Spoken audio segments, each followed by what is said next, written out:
तो MP board के class 10 के सभी विद्यार्थी लीजिए अर्धवार्षिक परीक्षा हिंदी का अपन पूरा पेपर का सॉल्यूशन देख लेते हैं। यहाँ पर है आपका पहला प्रश्न जो कि है, यहाँ दंतुरित मुस्कान कविता में नागार्जुन ने किसकी वर्णन किया है। देखो नागार्जुन ने छोटे बच्चों की मुस्कान का वर्णन किया है। छायावाद का आधार स्तंभ है, छायावाद का आधार स्तंभ जयशंकर प्रसाद। जहाँ आप प्रस्तुत कथन के माध्यम से प्रस्तुत का बोध कराया जाए वहाँ अलंकार होगा, तो वहाँ होगा अन्योक्ति अलंकार। ऐसी रचना जो छंद ताल और तुर्कीबंदी से मुक्त हो तथा विचारपूर्ण हो वहाँ है, तो वहाँ क्या कहलाती है आपकी गद्य कहलाती है। क्या कहलाती है गद्य।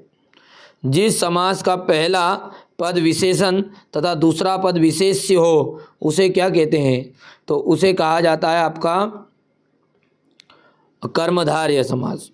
साना साना हाथ जोड़ी पाठ की विदा है, तो पाठ की विदा है यात्रा वृतांत है। अब है आपका रिक्त स्थान जो कि कुछ इस तरह का रहेगा। वात्सल्य और श्रृंगार रस के श्रेष्ठ कवि है, वात्सल्य और श्रृंगार रस के श्रेष्ठ कवि, तो श्रेष्ठ कवि कौन है, सूरदास जी है। क्या है सूरदास जी। और दृश्य और श्रव्य काव्य के मुख्य प्रकार है। मात्रिक छंद जो होता है वो 4 चरण का होता है। चौपाई मात्रिक छंद चौपाई 4 चरण का होता है जिसमें 16-16 मात्राएं होती हैं। दोहा भी 4 चरण का, लेकिन उसमें 12-13 और 11 के अनुसार मात्राएं होती है। एक कहानी यहाँ भी पाठ में एका व्यक्तित्व विशेष तौर पर उभर कर आया मन्नू भंडारी का। सीता अधिक खाना खाती है, इस वाक्य में रेखांकित शब्द में क्रिया विशेषण है, तो ये जो अधिक है ये आपका परिणामवाचक है। सिलीगुड़ी से ही हमारे साथ थी यहाँ तिस्ता नदी। अब है आपका समुच्चय आदन, आपको असत्य लिखना है और असत्य लिखना है। तो पहला आपका असत्य है, दूसरा आपका सत्य है, तीसरे की बात करें तो ये असत्य रहेगा, चौथा आपका सत्य है, चौथा आपका असत्य रहेगा, पांचवा सत्य और छठा सत्य रहने वाला है। अब बात करते हैं सही जोड़ी की, तो सही जोड़ी में क्या आ जाएगा प्रगतिवाद। प्रगतिवाद का आपको मिलान करना है यथार्थवाद से। रौद्र रस का आ जाएगा क्रोध। कलम का जादू का राम वृक्ष बेनीपुरी। जिसकी उपमा ना की जाए अनुपम।